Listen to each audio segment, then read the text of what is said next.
quick search. Today we are going to talk about this particular paper, MEG-01. In this particular video, I will tell from where you can prepare its material for exam point of view and in general as well. So, and also what you have to study in this particular paper, MEG-01. So, in this have I think 10 blocks. We have 8 or 10 blocks, and in block 1, block 1 starts with the unit from the evolution of portraits, from the evolution of portraits towards the explanation of the poems. So this is a work, evolution of portraits. In this there are various portraits, and from which we have to study only 2, which is there in your IGNOU study material also. Next, we have a prelude. In the unit 2, we have a prelude to the study of poetry. It is also poetry. This MEG-01 is a British poetry paper. So from beginning till end, everything is there in this particular paper. So in unit 2, there is the prelude to the study of poetry. In the third unit, there is Age of Chaucer. Age of Chaucer starts from 1340 till 1400, and this age is known as Age of Chaucer because of the phenomenal works of Geoffrey Chaucer. So in unit 3, we have to study about this age, the Age of Chaucer. In the next unit, there is Chaucer's poetry, a general survey in general, what Chaucer's have written in his whole academic career, in his in the unit 5, we have this general prologue, where we have to a general prologue to the Canterbury Tales. Canterbury Tales is a poem by Geoffrey Chaucer, and it is a phenomenal poem by him. And we have to study about its prologue because it is in parts, and the first part is its prologue, where he is introducing all the characters of this Canterbury Tales. If you have studied English, if you are a student of English literature, you will know that how Chaucer's poetry is, and how this Canterbury Tales is a very important work. So in the unit 5, we have to read about the general prologue, and there are 29 tales, 29 pilgrims, and there are 24 tales in a whole. So from there, we have one tale, which is Nun's Priest tale. It is a very beautiful story which is narrated by the Nun's Priest. Nun's Priest is one of the character in this Canterbury journey. Among these 29 pilgrims, he is the one. So all these things we have to study in the block 1. If I talk about from where you can study these things, you can study from any history book. If I talk about this particular poems, that is the Canterbury Tales or the portrait, evolution of portraits, so you have to read the separate books. Other than that, you can go for for the general overview, you can go for any British history book. Maybe it is of Edward Albert or by William J. Long. Also, the IGNOU study material, which have the study material which has provided by the IGNOU, it is also quite surreal to go for it. Also, one more thing, that you can study this from this notes, which is based on the previous year questions, and it comes for all the courses. And see, there is Chaucer's poetry. We have also taken the questions which has came in previous years, so you can study these things also. So let us talk about the block 2. In block 2, we have taken the Spenser. In block 1 there is Chaucer's poetry and some medieval poetry. In block 2 there is the study of Spenser, and in Spenser has written his works in the Renaissance period. So in Unit 8, firstly we have to see about the Renaissance. What was the Renaissance, what is how Renaissance came, from where Renaissance came, and it is about a historical event or historical journey which we can study from any again from any history, British history books. Other than that, we have to see the biographies of Edmund Spenser. He is one of the three as which we could read in the Elizabethan age. One of them is Edmund Spenser, and in the Unit 11 there is Spenser's poetry.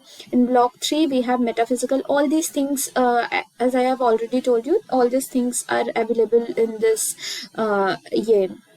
in this notes which we are providing. So if you want, you can take it. The number is on the screen.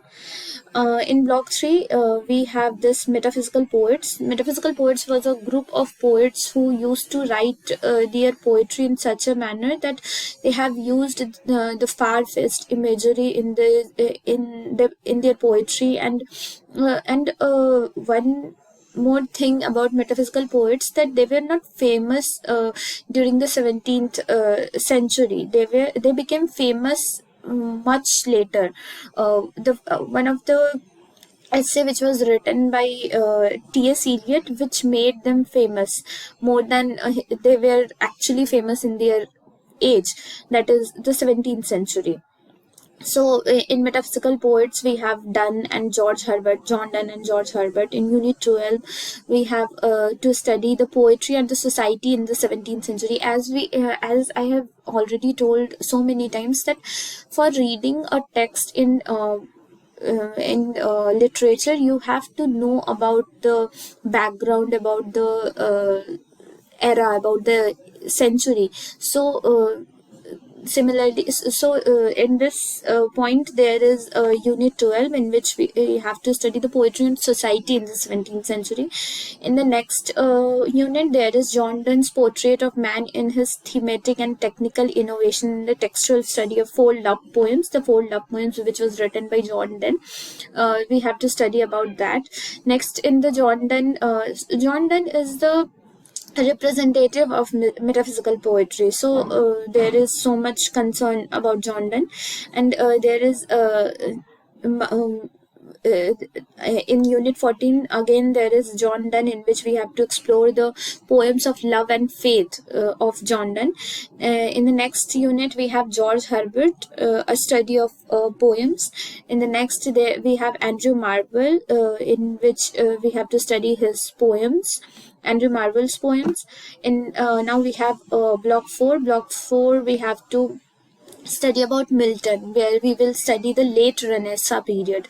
Milton, now the journey of Milton, the life journey of Milton is also very important. So first in Unit 17 we have to study about the age, then the life of Milton, then the one of the prolific poem by John Milton is on the morning of Christ's nativity, and the Lycidas.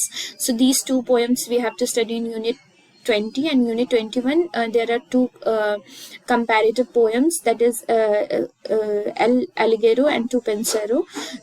These are the sonnets which we have to study. In block 5 there is neoclassical poets, Dryden and Pope. Pope is the representative of Augustan age.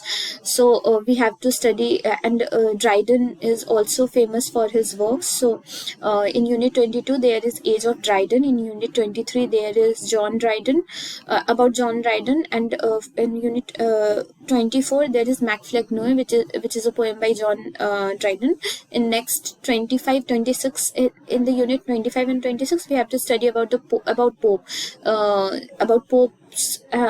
a work which is written by Pope, an epistle to Dr. Arbuthnot, in which Pope describes, it is a autobiographical poem by Pope which he has written to his friend during his friend's last years. And next, the study of an epistle to Dr. Arbuthnot, in which he has given his point of view towards his critical works. And in block 6, we have to study romantic poets. I think all the literature students at least know about these romantic poets, Blake, Wordsworth, and Coleridge. These are the first generation poets which we have to study in block 6 in unit 27, 28, 29, 30, and 30, in which we we have few poems by them, that is Kubla Khan or Dejection to an Ode by Coleridge.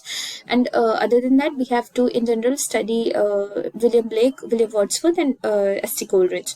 In block 7, we are going to study the second generation romantic poets, Shelley and Keats. The poet of Volcanic Hope, P.V. Shelley. These are the second generation poets. All these are the romantic writers, but the first generation and second generation, there are some changes in their point of view. So in the block 7, we are going to study these three later romantic poets, that is Shelley and Keats. One more is there, but it is not in our syllabus, so we have to only see the two, that is Shelley and Keats. In the block 8, we have Victorian poets, that is Browning, Robert Browning, D.G. Rossetti, Christina Rossetti, Oscar Wilde.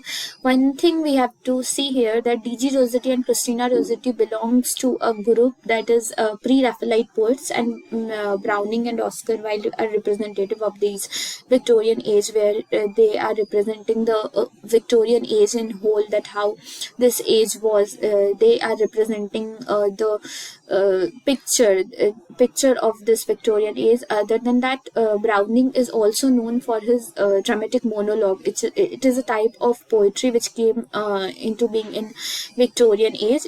Some poems were also written by Tennyson, and Browning is the representative of this particular type of poetry. So in block 8 was about that. In block 9, we have to study about the modernist poets, in which we have W.B. Yeats, T.S. Eliot's. I think everyone knows about this T.S. Eliot, in which we have to study the Wasteland, the modern British poetry. W.B. Yeats' Easter poetry is also there. In block 10, we have some modernist and postmodernist poets, that is Dylan Thomas, Philip Larkin, and Sylvia Plath. So all these things are there in your paper, and you can ace this paper easily by reading obviously the IGNOU study materials, and also if you for exam point of view, you can take these notes. So that's all for this video. If you want, the number is on the screen.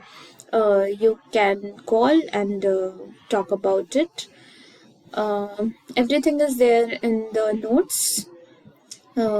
Everything is there, and I have already said the Chaucer's age. There is Wasteland is also there. Everything which you will need for the exams, it is there in your notes.